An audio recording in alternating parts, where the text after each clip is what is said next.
నమస్కారం గురువు గారు. నమో నమః. గురువు గారు, ఇక్కడ ఎంతో మంది భక్తులందరూ కూర్చుని మణిద్వీప వర్ణన పూజ చేస్తున్నారు. అసలు ఈ మణిద్వీప వర్ణన అంటే ఏంటి? ఏ అమ్మవారిని కొలుస్తారు?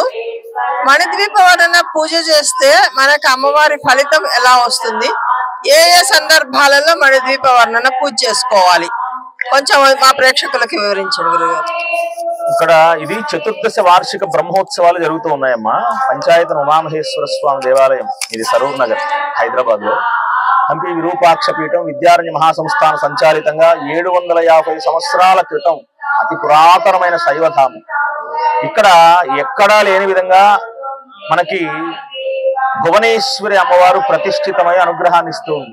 ఆ భువనేశ్వరి అమ్మవారికి ప్రీతిగా చతుర్దశ వార్షిక బ్రహ్మోత్సవ విధులలో భాగంగా అనేక మంది మహిళలు, సుమారుగా 500 మంది మహిళలు కూర్చొని ఈరోజు లలితా సహస్రనామ స్తోత్ర పూర్వకంగా కుంకుమార్చన కార్యక్రమం చేశారు. ఆ తర్వాత మణిద్వీప వర్ణన పారాయణ చేస్తున్నారు. 9 ఆవృత్తులుగా పారాయణ చేసి 9 విశేషమైన నైవేద్యాలు సమర్పించి అమ్మవారికి ఆ పూజా విధానం పరిపూర్ణం చేస్తారు. ఈ పరిపూర్ణం చేసే క్రమంలో ఎందుకు చేయాలి ఈ పూజా విధి? మణిద్వీప వర్ణన ఏమిటి అంటే, మణిద్వీపం మీద అధిష్ఠితమై సంపూర్ణమైనటువంటి స్వరూపంతో అనుగ్రహాన్ని ఇచ్చేటువంటి దేవతా స్వరూపం ఆ మహాశక్తి. ఆ మహాశక్తి అమ్మవారి యొక్క స్వరూపం. ఆ శక్తి స్వరూపం అంటే ప్రాకృతికంగా మనం స్త్రీని ప్రకృతి స్వరూపం అంటాం. అమ్మవారు ప్రకృతి స్వరూపం.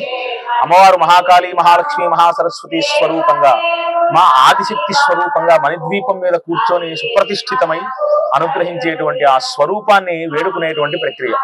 ఈ మణిద్వీప వర్ణన స్త్రీమూర్తులు అత్యంత భక్తి శ్రద్ధలతో చేయటం, ఆ అమ్మవారిని వేడుకోవటం. ఆ అమ్మవారు సకల సౌభాగ్య సంపత్కర ఆయుష్యాభివృద్ధులను, దీర్ఘ సౌమంగళ్య కారకత్వాలను, ఐశ్వర్యాన్ని కలుగజేస్తుంది తల్లి. ఆ అమ్మవారిని అలా ఎవరైతే వేడుకుంటారో, ఎవరైతే మణిద్వీప వర్ణన చేస్తూ ఉంటారో, వారి ఇంట్లో ఎటువంటి ఇబ్బందులు కలగకుండా, ఎటువంటి రాక్షస బాధలు, ఈ నెగిటివ్ ఎనర్జీస్ అనేటువంటి వాళ్ళ దరిదాపులకు కూడా రాకుండా ఎప్పుడు మంగళ తత్వాన్ని, మంగళ కారకత్వాన్ని సిద్ధింపజేస్తూ ఉంటుంది.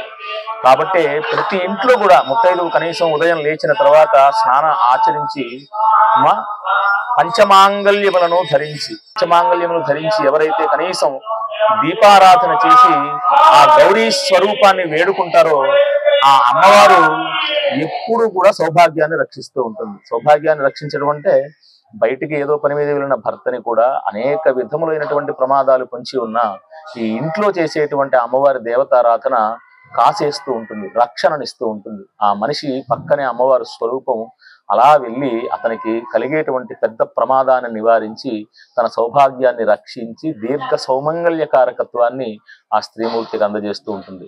కాబట్టి అటువంటి పరిస్థితుల్లో ఆ అమ్మవారి యొక్క స్వరూపాన్ని ఈ విధంగా ఎవరైతే చక్కగా పూజా విధిని ఆచరిస్తారో, పారాయణ విధిని ఆచరిస్తారో తప్పులు లేకుండా, వారందరికీ కూడా అమ్మవారి యొక్క పరిపూర్ణమైనటువంటి కృపా కటాక్షములు అత్యంత వైభవంగా పొందుతారు, అత్యంత వైభవంగా కలుగుతాయి. శుభం.